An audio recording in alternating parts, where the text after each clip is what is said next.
Bună ziua, bine ați venit. Well, today, a slightly different tack for the channel. I want to talk about spaghetti westerns. What are they? Why talk about them? And then talk about two or three of my favourites.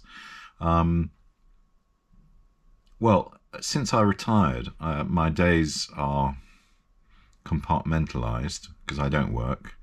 I teach some English to friends, children, occasionally, but that's very occasionally, and I'm happy to do that to help them out.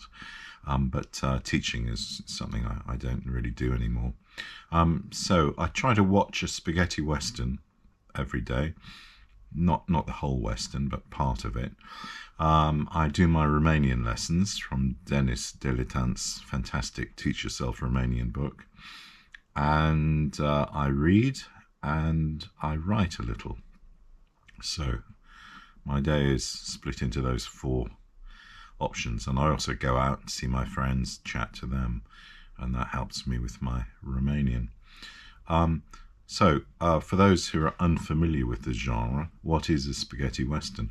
Well, it's a western normally filmed by an Italian director, but not in Italy, in Spain.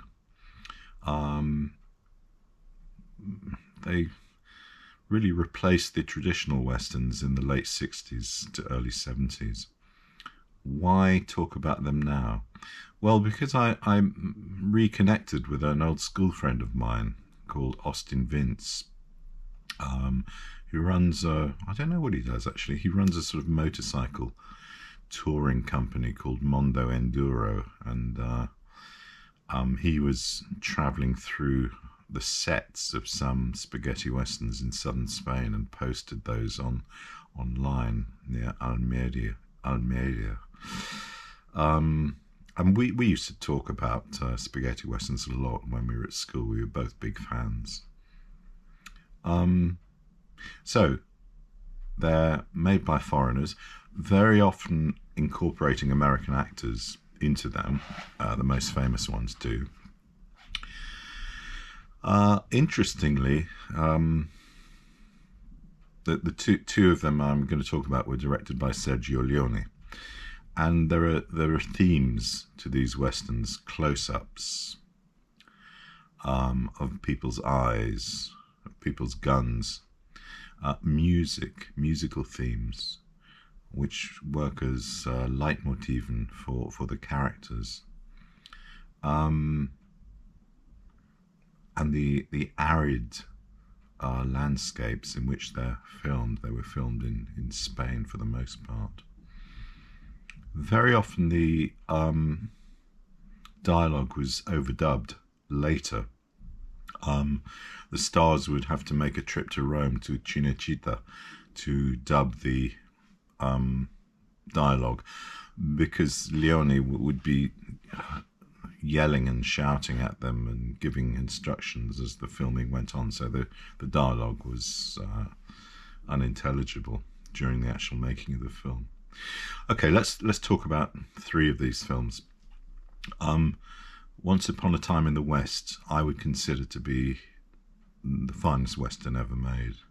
It is absolutely extraordinary.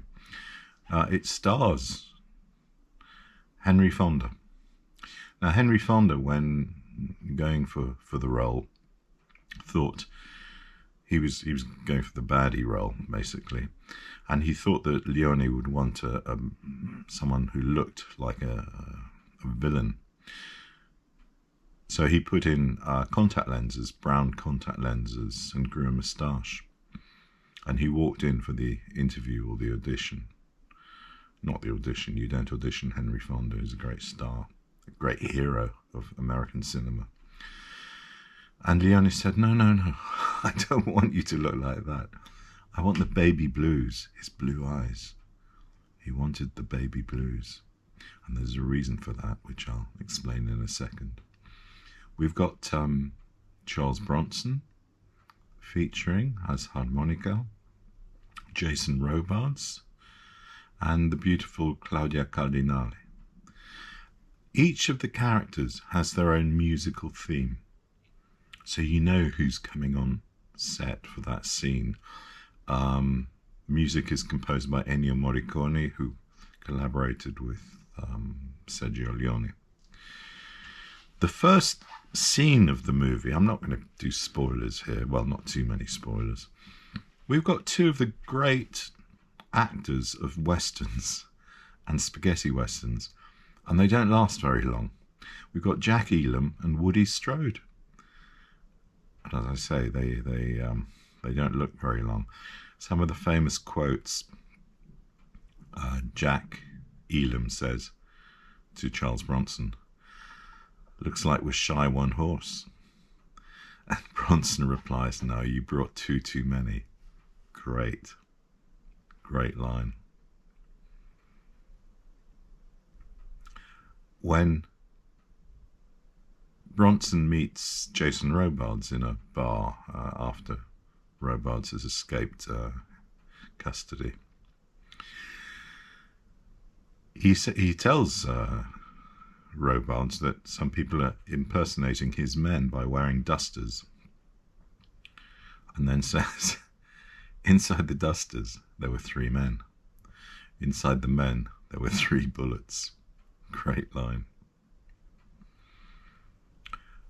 Henry Fonda's entrance into this film is one of the most stunning pieces of cinematography you will see. It's astounding, shocking and astounding. A family has been gunned down because they're on land that the railroad once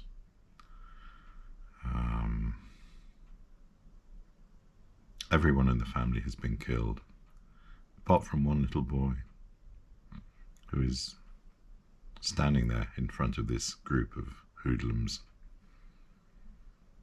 And one of the men says to the leader, "Well, Frank, what do we do with him?" "Well, now that you've called me by name."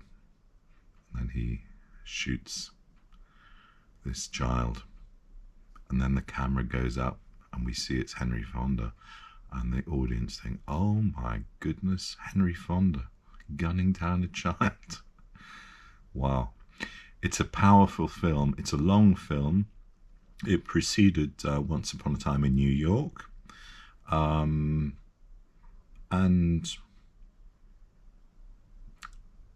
I think I can say, yes, I can say this.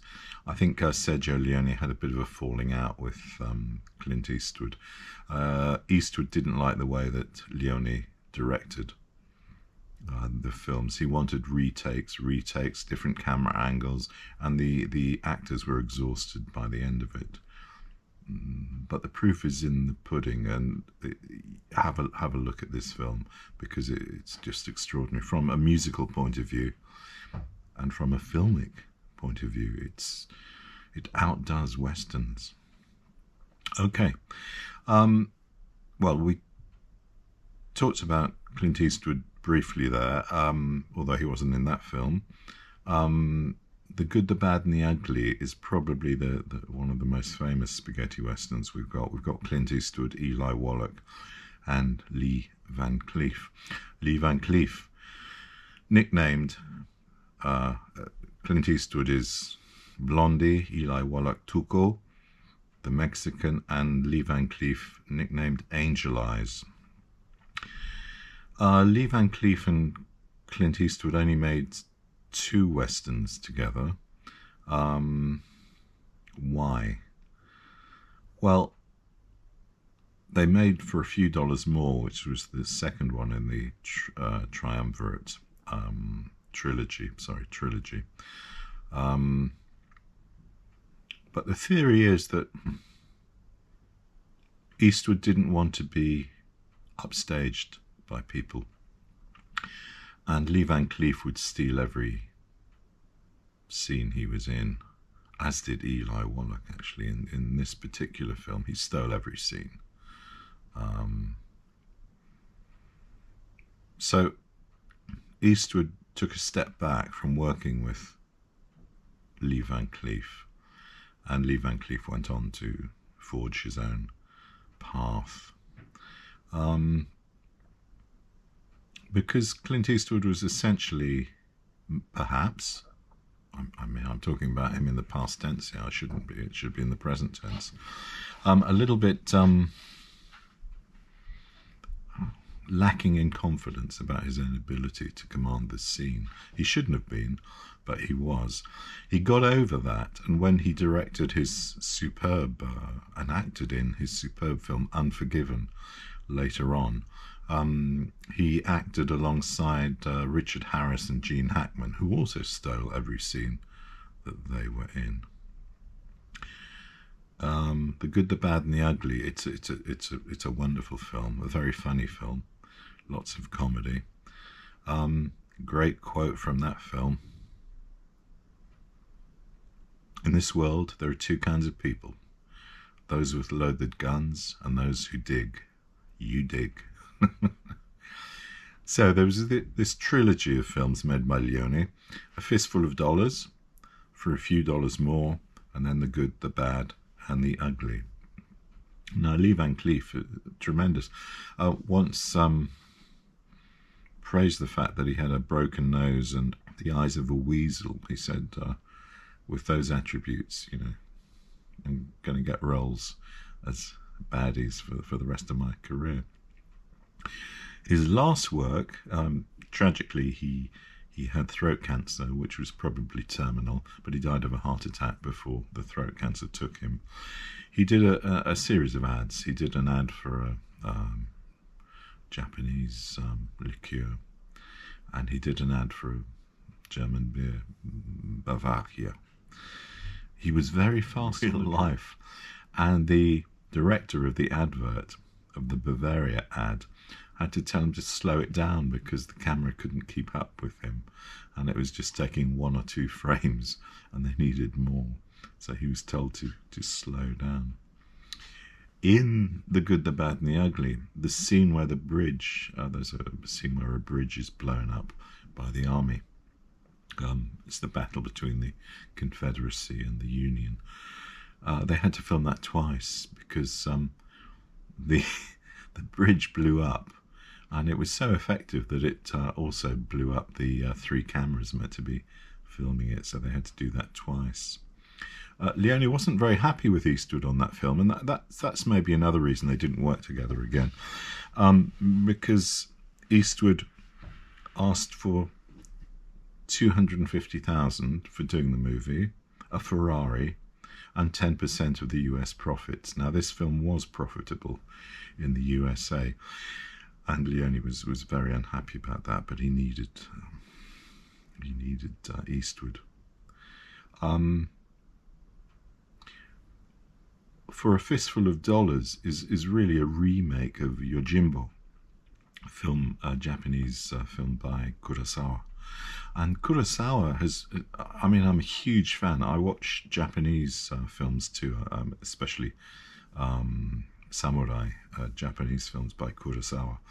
Kurosawa sued Leone because he said For a Fistful is just a remake of Yojimbo.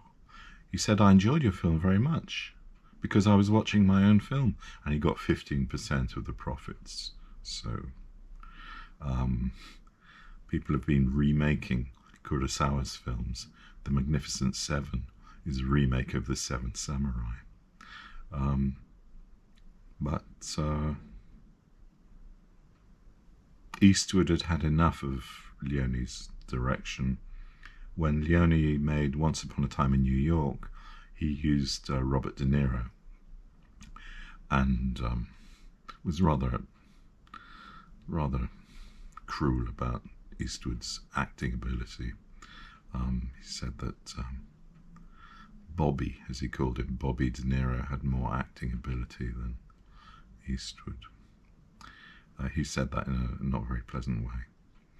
Okay, the other film I would recommend to you, if you're beginning on this voyage of spaghetti westerns, is Sabata. I really enjoyed Sabata. It also stars Lee Van Cleef and William Berger. I say Berger because he was born in, I think was he born in Austria or Germany? But he was certainly of Germanic descent, who plays banjo. And it's a great story about double crossing, triple crossing, and It's well worth a visit. It's directed by Gianfranco Parolini, and has some very interesting little slants. I won't say any more about that. So, thank you to Austin Vince, and good luck to his future ventures, because I think he's still working. And I hope he's still watching the occasional spaghetti western. I certainly am. I've never got tired of them. I could mention Django. I could mention other stars, but I think that's enough for now. If you watch those three films, Once Upon a Time in the West, The Good, the Bad and the Ugly, and Sabata, you won't be disappointed. Thank you so much for watching, and l'arrivederci. I'll see you on the next one.